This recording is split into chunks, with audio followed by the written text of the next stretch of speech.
이제 차단에 대한 시연인데요. 먼저 첫 번째 저희 차세대 방화벽을 통해서 보안 정책을 설정을 하는데, 일반적인 방화벽이랑 동일하게 인터넷으로 나가는 정책을 열지만 이 안에 컨텐츠 보안하는 기능들을 올리게 됩니다. 거기에는 바이러스 패턴을 리얼타임으로 받아서 막고, IPS 패턴을 막고, URL 카테고리를 와일드파이어로 분석하는 프로파일 기법들을 설정을 하게 되는 거죠. 이런 설정들에 대해서는 최신 패턴을 적용할 수 있도록 5분 단위로 인스톨할 수 있는 설정을 입력을 하게 됩니다. 백신에 대해서도 맞게 되고요. 스트레스에 대해서 맞게 되고요. 이렇게 구성을 하게 되면 처음에 파일에 대한 전달 단계에서 이 도메인 룩업을 하는 DNS를 블럭을 시키고, 그 스탠다드 포트를 사용하지 않는다면 그 어플리케이션 분석을 해서 블럭을 시키고, 그 URL이 멀리시어스나 다이나믹 DNS 쓴다면 그걸 블럭을 시켜서 막을 수가 있습니다.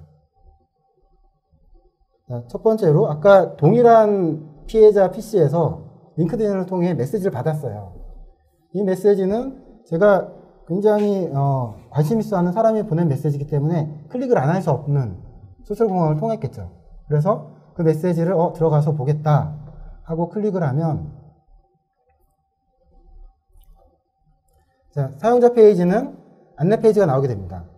이 페이지는 다이나믹 DNS, 우리 회사에서는 DDNS는 어택 툴로 쓰기 때문에 블럭을 시켰다라는 메시지로 막히면서 더 이상 공격은 진행하지 않게 끝나버리게 되는 거죠.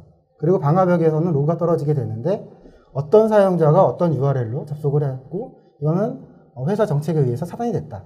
이러면 공격이 일어나기 전에 이제 막아지게 되는 거예요. 근데 두 번째, 이렇게 다 막을 수는 없기 때문에 URL을 열어야 되는 사이트들이 있어요. 그 사용자를 통해서 들어온다면 알려져 있는 경로에 알려진 취약점을 막아야 된다는 겁니다. 거기서는 이런 공격이 한번 일어나기 위해서는 다양한 취약점을 사용하게 되는데요. 첫 번째로 좀 빨리 해서 보여드리면, 또 클릭을 했는데 블럭이 됐어요. 내용을 보면 위협에, 자, 메타스플로이스를 통한 공격에 대한 차단을 해서, 메타스플로이스를 지금 사용해서 어태커가 사용했기 때문에 메타스플로이드 클라이언트 인바이런먼트에 대한 변수가 나오면 아예 막아버리는 거죠. 이런 형태로 블럭을 시키게 되면 공격이 일어나는 그 시점을 블럭을 할 수 있다는 겁니다. 저희 팔로알토에서는 이 로그를 상세하게 보여주게 되는데요. 어태커가 누구고, 어떤 서비스 포트를 사용하고, 목적지가 어디고, 이게 어떤 취약점을 이용했는지, 어떤 링크를 클릭했는지가 나오게 되면서, 상세 링크를 클릭하게 되면 저희가 갖고 있는 데이터베이스 쪽으로 업데이트가 돼요. 그래서 거기서 상세한 설명이 나오게 되는 거죠. 메타 익스플로이트의 특정 버전을 통한 거다 라는 메시지를 볼 수가 있게 됩니다. 만약에 요거를 또 이제 허용을 시켰다라고 하면 또 다른 취약점을 이용해서 또 공격이 계속 들어올 거예요. 그래서 지금은 메타스플로이스를 허용시켰지만 또 막혔습니다. 그 내용을 보면 HTML은 리스판스를 했지만 응답이 없었고요. 다시 봤을 때 이번에는 이 브라우저가 갖고 있는 자바스크립트 인젝션하는 취약점에 의해서 막히게 된 거예요. 이런 패턴을 탐지를 했기 때문에 브라우저를 통해서 자바스크립트를 통한 어떤 걸 더 로딩을 하는구나, 이걸 보고 이제 막게 된 거고요. 이거를 저희 threatDB에서 확인을 해보면 이거는 코드를 실행하는 건데 HTML 페이지 안에 있는 자바스크립트를 통한 그런 취약점이구나, 이렇게 확인을 할 수 있게 되는 거죠.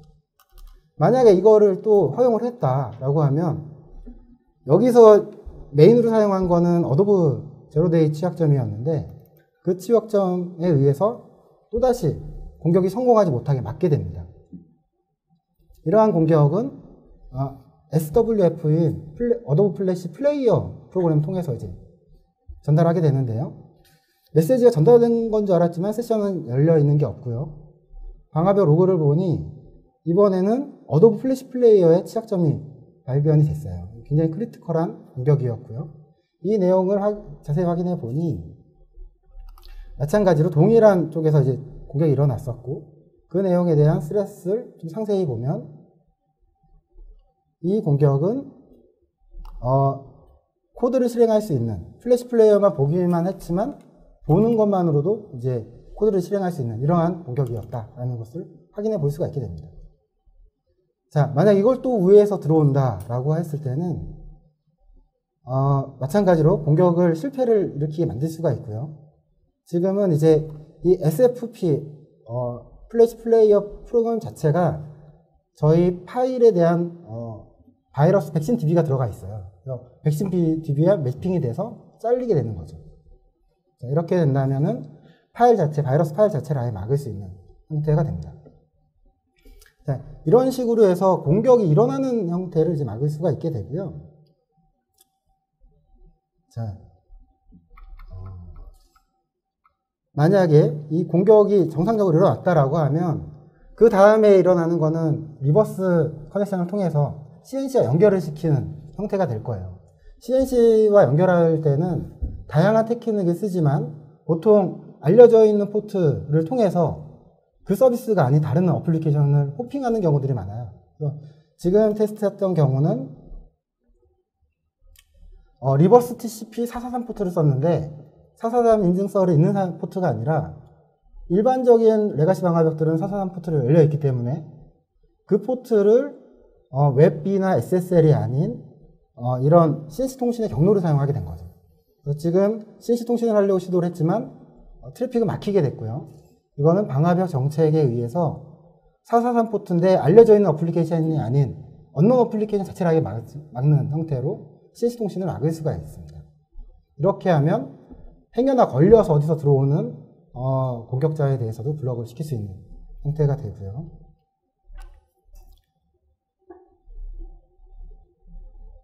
자, 마지막으로 경로도 열려있고 알려진 형태도 아니었어요. 그리고 CNC도 벌써 어떤 게 연결이 됐어요. 그 다음에 실행 파일이 넘어오는 형태로 추가적인 원래가 늘어올 때 이 파일 자체를 아예 블럭을 시킨다거나 얘를 분석을 해서 패턴화 시키는 형태로 블럭을 시키셔야 됩니다.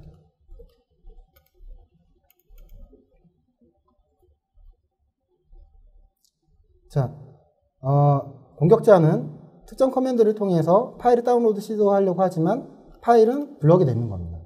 이때는 사용자가 차세대 방화벽에서 웹브라우징 통해서 아예 EXE 파일을 전송 못하게 한다거나 아니면 그 파일이 전송하되 저희가 분석을 해서 맞게 하면 파일 자체가 전송되지 않고 맡길 수 있다는 거죠. 자, 블럭이 됐고요. 방화벽 로그를 보면 데이터 필터 로그에 지금 방금 만들었었던 ncpk라는 CNC 원웨어 파일이 전송이 되지 않고 차단이 됐다라는 로그를 보실 수가 있게 되는 거죠. 이런 식으로 파일 자체를 아예 차단할 수 있고요. 차단을 하게 되면 와일드파이어 서미션 로그에 상세 이게 멀리시어스다라는 형태로 내용이 나오게 됩니다. 그리고 이 멀리시어스라는 내용을 확인을 해보면 이 파일이 언제 파일이 전송돼서 언제 끝났고 분석된 그 신규 파일에 대한 와일드파이어 리포트를 보면 얘는 어떠한 해시값을 가지고 있고 이게 멀리시어스인지 아닌지를 이제 나오게 되고요. 좀 더 상세한 내용이 이제 밑에 동적 리포트가 나오게 됩니다. 자, 6월 1일 날 나왔었던 거고요. 그래서 이 해시값을 카피를 해서 저희 오토포커스에서 한번 이제 분석을 해볼게요. 그래서 오토포커스 서비스에 접속을 해서 아까 해시값을 집어넣어 보면 자, 저희가 해시값을 가지고 이 빅데이터를 서치를 하는 거죠. 해시값으로 딱 검색을 해보니 이건 저희가 만든 거라 파일은 하나만 있었고요. 근데 이 파일이 벌써 태그가 나노코어 래시라는 태그로 매핑이 자동으로 된 겁니다. 이 행위가 나노코어라는 거랑 똑같다라는 거죠. 그러면 이 해시값은 이 파일에 대해서 어떤 내용인지를 보면 이 파일에 대한 분석, 네트워크 세션에 대한 분석들을 볼 수 있는데 이게 어떤 뮤텍스를 갖고 있는지 를 이제 볼 수가 있고요. 글로벌 단넷이라는 걸 많이 사용했었고 얘가 커넥션하고 있는 커넥션 활동에 대해서 보면 데모로 한 거라 이 사설 IP긴 한데 어디와 커넥션을 하고 멀리시어스 행동이 있는지가 이제 하이라이트가 되고요.